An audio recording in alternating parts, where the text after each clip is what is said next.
Right, good evening, ladies and gentlemen. Well, that was an overwhelming response. Shall we try again? Good evening. Right, welcome aboard the Millennium Diamond for our journey down river to the Tower of London, where this boat will terminate. Now, as we leave the piers, we are required to give a safety announcement. The vessel you are travelling on is fully equipped with life-saving apparatus for a full complement of passengers. It comes in the form of life rafts, life rings and life jackets situated around the vessel, marked in the international green and cream stickers. In the unlikely event of an emergency, instructions will be given by a crew member, so there's no need to worry. Sit back, relax and enjoy the trip. Now, on our journey down, folks, we do pass a few points and places of interest. Now, there's no professional tour guides on these boats. What the company supply you with is an electronic pre-recorded river guide that I can put on for you if you wish. Points a few places out, play some fancy music, bit of advertising. Or alternatively, I don't mind standing here sharing some of my local knowledge of the River Thames in the form of a live commentary. Yes. Now, I'm not a guide, I'm not a commentator. What I tell you might not even be true. But it's entirely up to you. A show of hands for option 1, the electronic river guide. Nobody.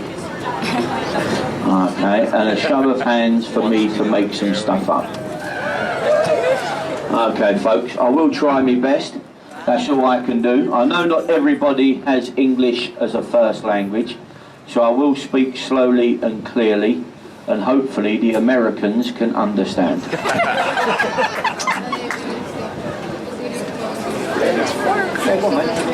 All joking aside, I will try my best. If anyone does require a different language, downstairs at the bar, we do have some headsets that will translate for you.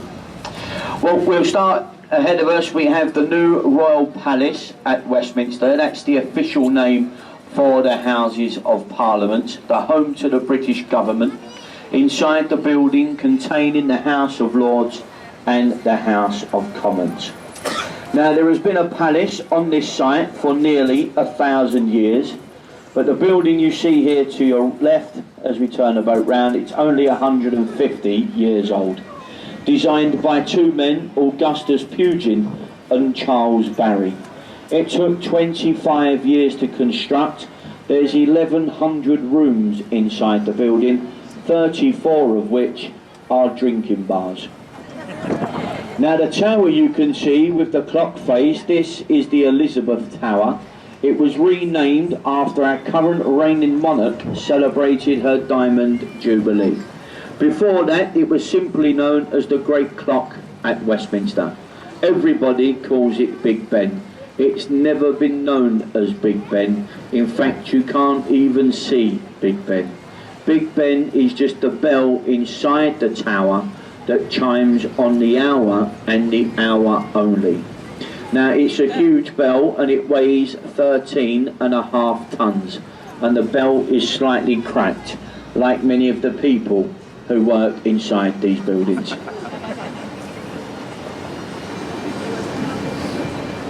Now we turn the boat round and to the right, where we've just come from, the London Eye, built for British Airways in the year 2000, standing 450 feet tall. It holds 800 people in 32 glass capsules. It will take approximately 30 minutes for one round turn, and on a very clear day from the top of the London Eye you can see as far as Windsor Castle, so about 25 miles.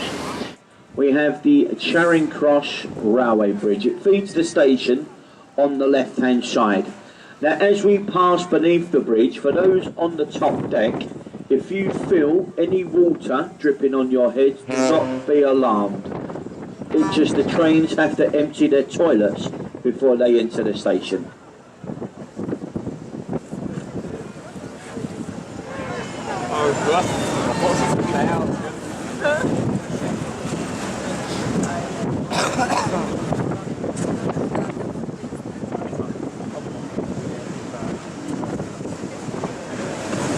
Now through the bridge and to the right we have Royal Festival Hall. This is the last remaining building from the Festival of Great Britain that was held here back in 1951. The acoustics in the building are said to be some of the finest in the world, and to perform inside here, stars such as Liza Minnelli, Elton John, Shirley Bassey, Pavarotti, Michael Jackson and Frank Sinatra, just to name a few.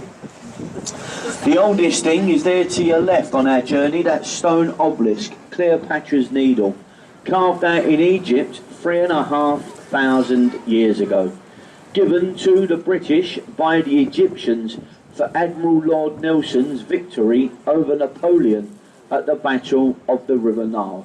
This is one of a pair. Its twin stands in Central Park, New York. Waterloo Road Bridge ahead of us. It's known as the Ladies' Bridge, built by women during the Second World War as men were away fighting. The bridge is built with a lady's touch, a very expensive self-cleaning Portland stone. So every time it rains here in London, this bridge will receive a thorough wash. Look on the underside of the bridge, you'll notice how dirty it is compared to the outside, where it still looks as good as new. Through the bridge and to the right, we have the large concrete building with the illuminated writing. This is our Royal National Theatre, comprising of 3 theatres in the one building, the largest of which is the Olivier, named after the actor Sir Laurence Olivier. The building next to that, the square tower block we can see, there's a low-lying building, you can just see the letters above the trees, ITV, which is the recording studios for London Weekend Television. It's here we get all our local and weekend news. Daily programmes such as Good Morning Britain, Daybreak This Morning, and the next Saturday Night Takeaway, the very educational programme Jeremy Kyle, Britain's Got Talent. It's all filmed with all the other rubbish they stick on our telly over here to the right. To the left, this white vessel is the Wellington, a former New Zealand sloop for the Royal Navy, permanently moored here for the Honourable Company of Master Mariners. But to be a Master Mariner, you have to captain a ship at sea. The president of this club is the Queen's husband, the Duke of Edinburgh, Prince Philip. And to the left, that stone archway is Temple Arch. It's a boundary line between 2 cities. It denotes we've just left the city of Westminster and now entered the city of London. The city of London is one of the smallest capital cities in the world, measuring just 1 square mile. To the right, this red brick building is the Oxo Tower, built in 1932. Now it's illegal to advertise any main product on the banks of the River Thames. But as you can see, they got around that law. Within the windows at the top, they've spelled their company name, Oxo. They was taken to court over that, and their defence to the judge was all we asked for was some round windows and some square ones. It's just a coincidence it spells our company name. Well, the judge must have been fond of his gravy because he let them get away with it. And coincidentally, folks, after sundown, they light up in red. So they get free advertisement all over London.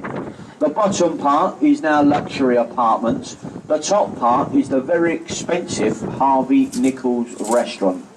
A very expensive restaurant. A shot of brandy inside here can cost up to £130. To the left, that white building with a green sloping roof, that's the old City of London School for Boys. Many of our leading dignitaries have been educated inside this school, and in between the 5 arch windows there's 4 statues. They are Francis Bacon, John Milton, Sir Isaac Newton and me. Just making sure you're still listening. No, that last one is William Shakespeare. It's four of this country's most famous scholars. It's no longer used as a school today. That's the home to J.P. Morgan, the American bank. We're going to pass through the Blackfriars group of bridges, and as we come through the bridges to the left, good evening.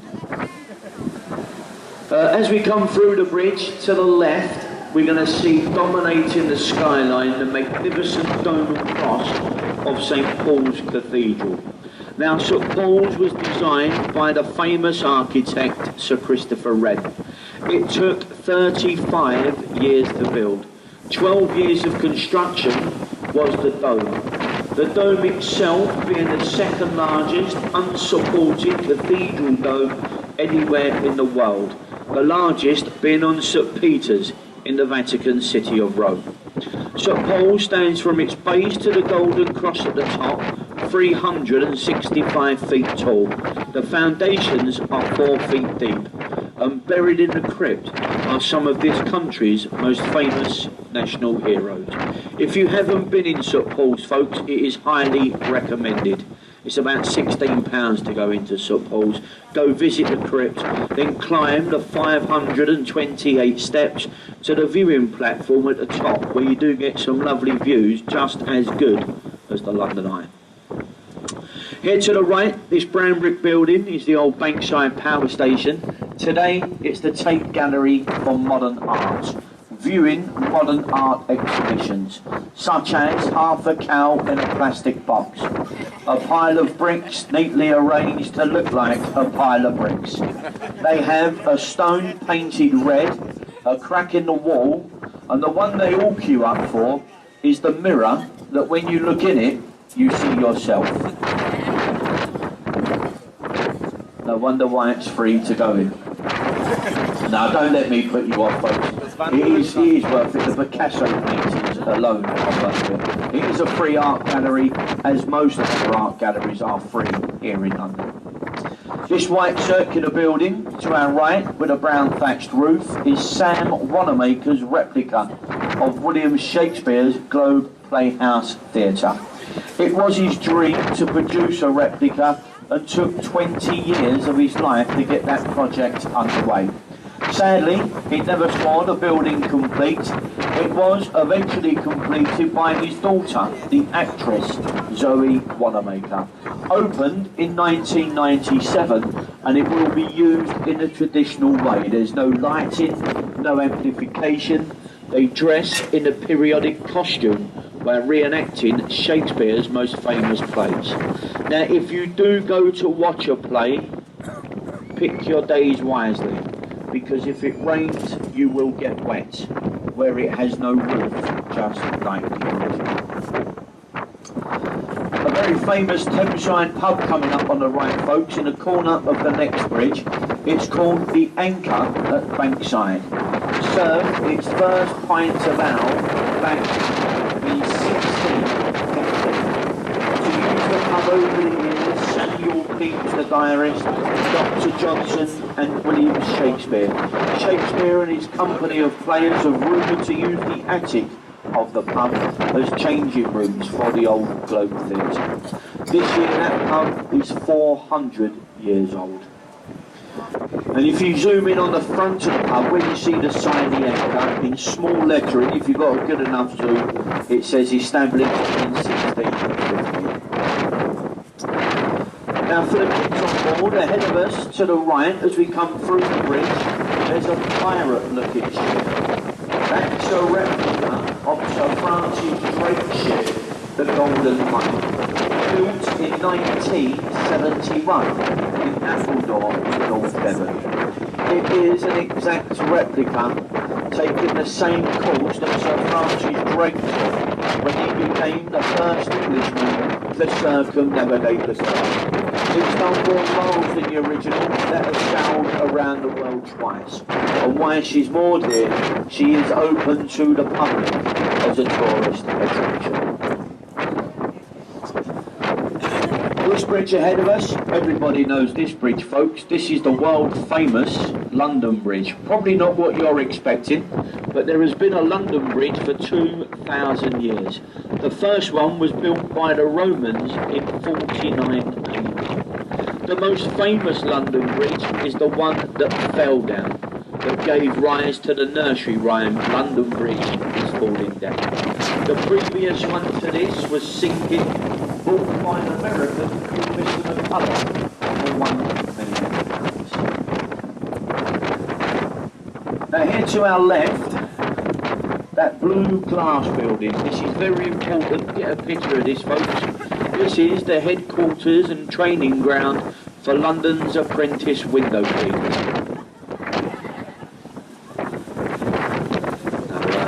It's the first glass building to be built in London, and that was built back in the early 80s.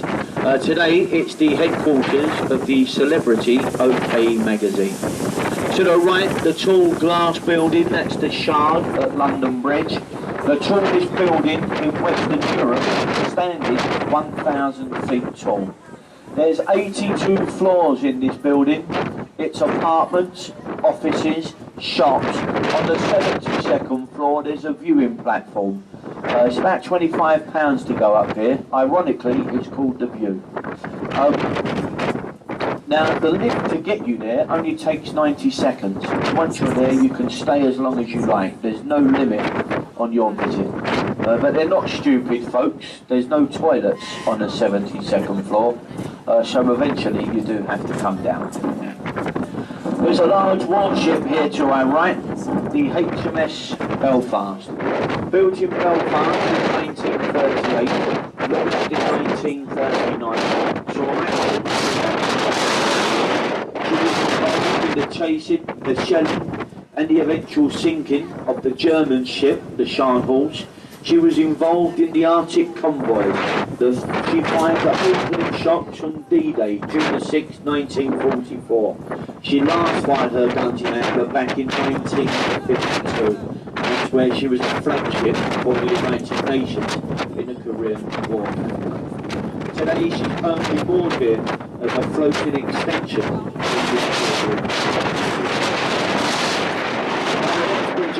folks. Bridge. Opened on the 30th of June 1894, designed by Sir John Wolfe Barry, built in the Gothic style to blend in with its neighbour, the Tower of London. Now Tower Bridge, folks, is the only bridge of its kind anywhere in the world, being a suspension bridge and bascule bridge. The bascles, which are the centre parts forming the roadway, those can be raised like a double-sided drawbridge, so that larger vessels in and out of the upper wall of London. Now, these bascles were raised on many occasions, and the record opening for the bridge is 57 times in one day. On average, this bridge used to raise between 30 and 40 times a day. Today, you're lucky if it opens about 6 times a week. And it was built in the Gothic style, as I said, to blend in with its neighbour, the Tower of London. That started to be built back in 1078 in the reign of William the Conqueror. The 4 turrets in the middle, that's the oldest part, it's called the Norman's Keep, or the White Tower. In its time, the building has been various things: a royal mint, a royal observatory, a royal palace, a prison, a zoo, but more commonly known as a place of execution. The execution took place in the Bloody Tower. Now, a lot of people do ask where the Bloody Tower is. Well, unfortunately, you can't see the Bloody Tower from the river because the bloody trees are in the bloody way. It's now home to the crown jewels, and those are guarded by the Queen's beefeaters, or buffeteers, a French word meaning servant to the crown. Well, folks, once you've taken your photos, just return to your seats for me, because we are going to start making our way now into our final stop, Tower Pier. So just stay in your seats for me. It is for your own safety. If you haven't understood what I've said, just carry on doing what you're doing. It's getting to that point in the day, folks, I really don't care. Just find a seat for me, sir. Thank you. Thank you very much. Now, we are going to make our way into the pier, folks, so just stay in your seats till we are safely moored alongside. When you leave the boat, and everybody must leave us here, this boat now out of service. When you leave the boat, just have a quick look around, make sure you take all personal belongings. Hats, coats, bags, husbands, wives, other people's husbands and wives, boyfriends, girlfriends, children. Please take your children. It is very alarming how many kids get left on these boats. I have 7 indoors now, and they all speak different languages. Conversations are becoming very difficult. So please take your children with you. And lastly, folks, before we let you go, about a few words. We're not guides on these boats, we are just a crew. We do it on a voluntary basis, hopefully to make your journey a little bit more interesting. You never know, maybe enjoyable. If it was left up to the company, they'd put this machine on all day long. We find we get much better feedback, though, when the commentaries are done live. But as they're done voluntary, we don't charge. That's not fair. Some people haven't understood a single word I've said. So what we do, folks, we just simply leave it up to you. If you have understood and enjoyed it and would like to show a token of appreciation, you can do so by the exit. As you leave, I'll be standing with the old ship's bucket. If you'd like to stick a couple of bob in it, you are more than welcome. Of course, if you don't know what a couple of bob is, we accept Visa, MasterCard, American Express and the good old pound. Whatever the outcome, folks, thanks for listening. Hopefully you've all enjoyed yourself and have a pleasure remainder to your evening here at the Tower of London. Thank you. Thank you very much.